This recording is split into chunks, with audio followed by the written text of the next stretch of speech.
राजस्थान में प्रधानमंत्री फसल बीमा के नाम पर दलालों ने जो खेल पिछले 2-3 सालों में किया है, उस खेल का बहुत बड़ा नुकसान किसानों को हुआ है। और इस पूरे मामले को लेकर राजस्थान के कई जनप्रतिनिधि केंद्रीय कृषि मंत्री को पत्र लिख चुके हैं और ये मांग कर चुके हैं कि फसल बीमा क्लेम के नाम पर जो घोटाला हुआ है उसकी जांच करवाई जाए। इन सारी मांगों के बीच अब पाली जिले के रोहट क्षेत्र में भी इसी तरह का मामला सामने आया, जहां 1 दर्जन से ज्यादा किसानों के खेतों में प्रीमियम करवाकर फसल बीमा का क्लेम उठा लिया और उन किसानों को भनक भी नहीं लगी। अब इससे आप अंदाजा लगाइए कि आपके खेत का किसी और ने बीमा करवा लिया, आपको पता ही नहीं चला, और जब क्लेम आया तो उस व्यक्ति ने क्लेम भी उठा लिया। एक दिन आपको पता चलता है कि आपके नाम से लाखों रुपए का क्लेम किसी और को मिल गया। अब इस मामले में ये कोई अकेले नागौर जिले या पाली जिले की बात नहीं है, बल्कि राजस्थान के अनेक जिलों में इस तरीके के मामले हो चुके हैं, जिनकी शिकायतें भी हो चुकी है। दलाल, कंपनियों के एजेंट, ये सब मिलकर इन्होंने एक सिंडिकेट बनाया हुआ है और ये सिंडिकेट इस तरीके का काम करता है। ऐसे किसानों पर नजर रखता है जो किसान प्रीमियम नहीं करवाते और उन्हीं के खेत का प्रीमियम खुद करवाते हैं और फिर पैसा भी उठा लेते हैं। पिछले दिनों नागौर के सांसद हनुमान बेनीवाल ने केंद्रीय कृषि मंत्री शिवराज सिंह चौहान को एक पत्र लिखा था। उसमें ये मांग करी थी कि नागौर संसदीय क्षेत्र, जिसमें नागौर व डीडवाना कुचामन जिला आता है, यहाँ फसल बीमा जो है प्रधानमंत्री फसल बीमा, उसमें राजस्थान का सबसे बड़ा भ्रष्टाचार होने की संभावना है। ये आशंका नागौर के सांसद ने जताई। क्लेम उठाने में गड़बड़ी, पात्र किसानों को क्लेम से वंचित रखने जैसा ये जो पूरा मामला, इसकी शिकायत जब सांसद द्वारा केंद्रीय कृषि मंत्री को की गई और ये मांग रखी कि एक उच्च स्तरीय टीम नागौर भेजी जाए, इसकी जांच करवाई जाए। उस पूरे प्रकरण में कृषि विभाग की तरफ से आश्वासन तो दिया गया, लेकिन अभी तक उस मामले में सांसद के पत्र के बावजूद कोई टीम जांच के लिए नहीं भेजी। और अब सांसद ने आरोप लगाया कि बीमा कंपनियों के तहसील स्तर व राज्य स्तर के कर्मचारी, अफसर, कृषि विभाग के जिम्मेदार अधिकारी और दलाल, ये सब मिलकर इस योजना का बंटाधार कर रहे हैं। ये सब मिलकर किसानों के नाम से लूट कर रहे हैं। जो पात्र किसान हैं उनका हक मारा जा रहा है। अब ये लोग अन्य के नाम से फसल बीमा करवाकर उसमें खराबा बता देते हैं और क्लेम उठाकर करोड़पति बन जाते हैं। अब ये आरोप मेरा नहीं है, बल्कि उस जनप्रतिनिधि का है जो दूसरी बार नागौर जैसे बड़े संसदीय क्षेत्र के सांसद है।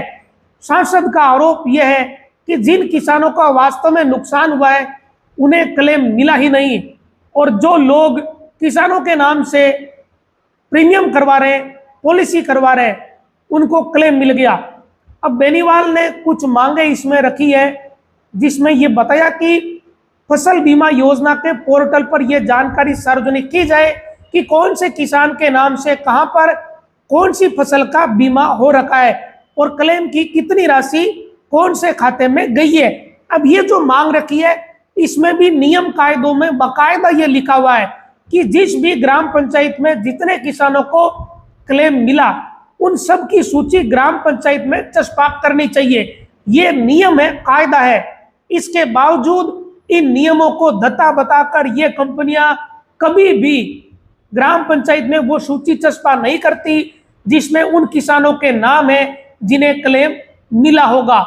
तो कंपनियां जानबूझकर इन चीजों को छुपा रही है। अब दूसरी मांग ये रखी गई है कि रबी 2023, खरीफ 2024 और रबी 2024, इस दौरान फसल बीमा और उठाए गए क्लेम की जांच किसी केंद्रीय एजेंसी से करवाई जाए, क्योंकि दूसरे किसानों के जो खेत है उनके खेतों का फसल बीमा करवाकर क्लेम उठा लिया और बहुत बड़ा फर्जीवाड़ा किया गया। किसानों को फसल बीमा का लंबित क्लेम जिनका बकाया, उनको समय पर दिया जाए। जिन किसानों की बीमा पॉलिसी बिना किसी कारण रिजेक्ट की है उसका रिव्यू करवाया जाए और जो पोर्टल बंद पड़ा है उसे चालू करवाया जाए। अब ये जो पूरा खेल है इसमें बड़ी बात यह है कि पोर्टल ही बंद कर दिया तो किसान पता ही नहीं लगा सकते कि मेरे नाम से किसी ने गड़बड़ी करी या नहीं करी। कितनी बड़ी बात है। अब पाली जिले में नया मामला आ गया।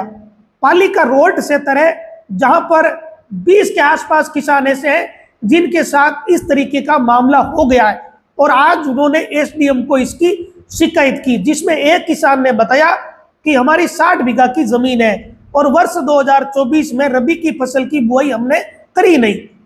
उस किसान ने खेती नहीं करी रबी की, लेकिन किसी और व्यक्ति ने फर्जी दस्तावेज देकर फसल बीमा का क्लेम करवा लिया और क्लेम की राशि भी आ गई, पैसे उठा लिए। अब एक और दूसरा किसान है, उन्होंने कहा कि मैंने तो 5 साल में रबी की फसल की बुआई मेरे खेत में नहीं की, 66 बीघा खेत में, फिर भी किसी ने फर्जी दस्तावेज बनाकर रबी की फसल दिखाई और उस फसल में खराबा दिखाया और क्लेम उठा लिया। ये 2 उदाहरण नहीं, इसके अलावा भी दर्जनों उदाहरण पाली के रोड क्षेत्र के सामने आए और यही ऐसे मामले पिछले दिनों नागौर में सामने आ चुके। विशेषकर ये सुरपालिया का जो बेल्ट है, जालनियासर और इसके आसपास के गांवों में बड़े पैमाने पर फर्जीवाड़ा हुआ। उसके दस्तावेज भी एक बार के लिए सामने आए, लेकिन उसके बाद वो दस्तावेज भी कहाँ गायब हो गए, आज तक उसका पता नहीं चला। कुल मिलाकर सिंपल सी बात है, जिन लोगों ने गड़बड़ियां करी उन्होंने मैनेज कर लिया। अब ये जब बात खुल जाती है तो लोग मैनेज कर लेते हैं और बात नहीं खुलती तब तक ये सब कुछ चलता रहता है। अब किसी दूसरे किसान के नाम से कोई गड़बड़ी कैसे करता है, इसके बारे में कोई भी सोच सकता है कि यार ये कैसे संभव है। दरअसल ये ऐसे संभव है कि अब तक ये हो रहा था कि मान लो मेरे नाम से 50 बीघा खेती है, मैं खेती नहीं कर रहा हूं कई साल से, तो गांव के किसी व्यक्ति को पता चला कि महेंद्र बिश्नोई का 50 बीघा का खेत है और ये खेती नहीं कर रहा है, तो उसने मेरे नाम से एक फर्जी दस्तावेज बना लिया, जिसको मंटईदार बोलते हैं। अपन गांव में खेत आद में देते हैं, कहीं किराए पे देते हैं, कहीं पैसे पे देते हैं, जो गांवों में चलन है। जो बड़े लोग हैं, जो किसान है, खेती नहीं करते, वो गांव के किसी गरीब को खेती करने के लिए देते हैं, तो उसको मंटईदार बोलते हैं। अब इन्होंने क्या किया, मेरे 50 बीघा के खेत पर कोई गांव का नौजवान फर्जी बंटाईदार बन गया, कागजों में स्टाम्प लगाकर, और उसके आधार पर उसने खेत का करवा लिया बीमा करवा लिया। उसमें रबी की फसल बता दी, जिस फसल का मुआवजा अच्छा मिल रहा हो उसी फसल को बताया गया, और एजेंट के थ्रू सारी सेटिंग होती है, बहुत प्रॉपर एक चैनल है इनका, और उसके बाद पैसे उठ गए। और उस किसान को, जब मैं मेरा उदाहरण दे रहा हूं, तो मुझे पता ही नहीं चला कि मेरे नाम से पैसे उठ गए क्या। कई समय बाद या कई महीनों बाद इधर उधर से बात पता चलती है कि तेरे नाम से भी पैसे उठे, और फिर वो किसान होता परेशान।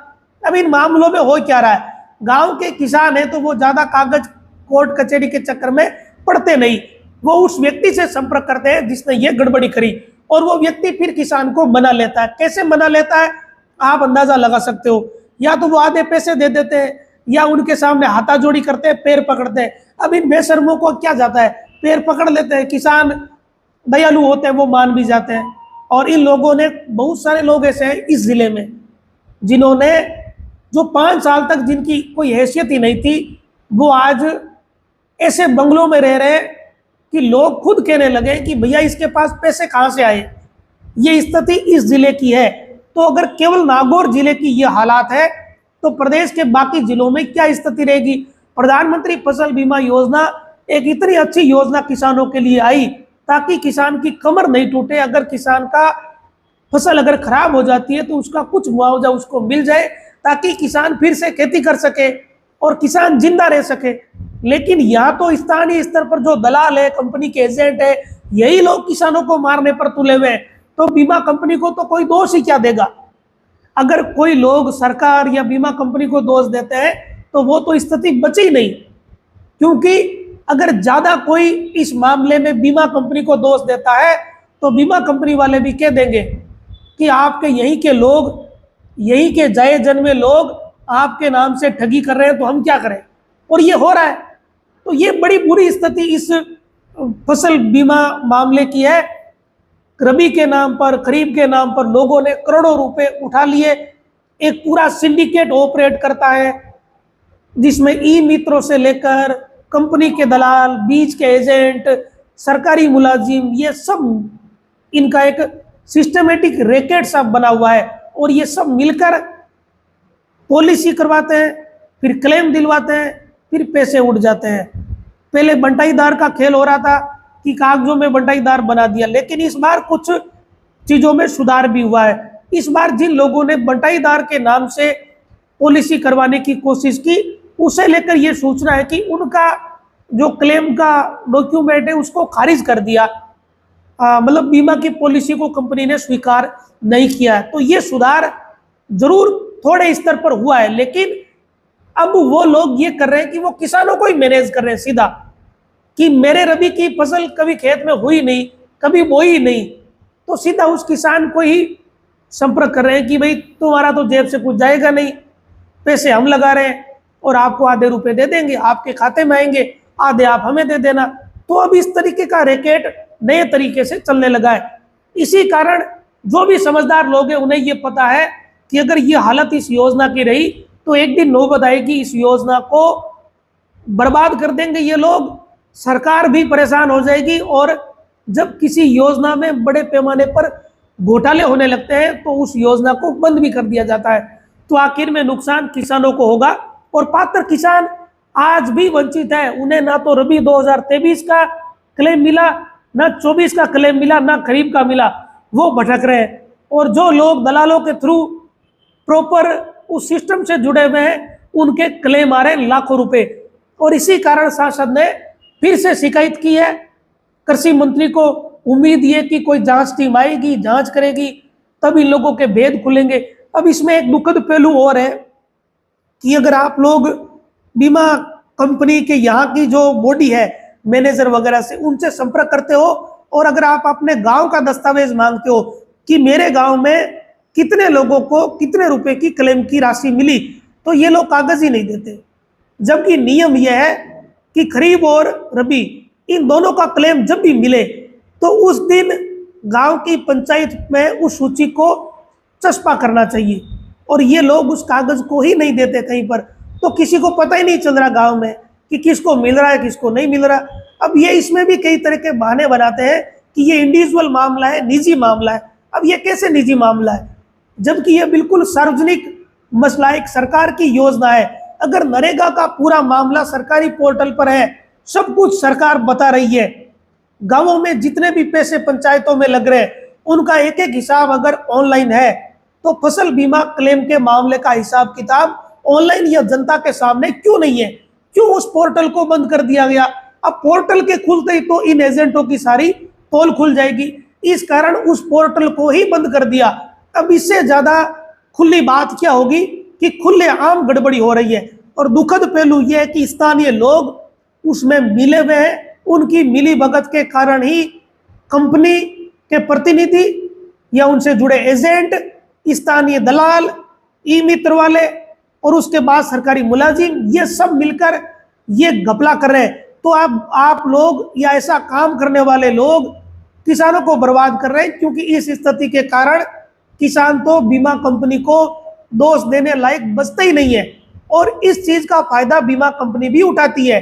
वो जितने पात्र किसान हैं उन सबको क्लेम नहीं देती है। उनको पता है कि स्थानीय लोग गड़बड़ कर रहे हैं तो हम भी कुछ गड़बड़ करेंगे, तो हमें क्या कहेंगे? अगर कहेंगे तो हम ये कहेंगे कि आपके स्थानीय लोग इसमें गड़बड़ कर रहे हैं। मान लो कि 100 किसानों का फसल खराबा हुआ, तो उसमें से जो क्लेम 100 के 100 लोगों को मिलना चाहिए वो क्लेम मिल रहा है 50-60 लोगों को। 40 जो पात्र किसान है वो वंचित रह रहे हैं। और जो 60 को मिला उसमें भी 30-40 वो है जो एजेंटों के थ्रू जिनका बीमा हो रखा है। तो इतनी बुरी स्थिति इस योजना की अनेक गांवों में नागौर जिले के हो चुकी है। बहुत सारे दस्तावेज भी धीरे धीरे सामने आ रहे हैं, लेकिन लोग घबराते भी हैं, लोग मैनेज भी हो जाते हैं। ये ठग लोग किसानों के सामने हाथाजोड़ी करके उनको मना भी लेते हैं। और इसका खामियाजा उन गरीब किसानों को हो रहा है जिन्होंने हजारों रुपए लगाकर खेती की, जिनकी फसल खराब हुई लेकिन उन्हें मुआवजा नहीं मिला। अगर आपके पास इससे जुड़ी कोई जानकारी, कोई दस्तावेज हो तो आप हमारे साथ साझा कर सकते हैं। नमस्कार।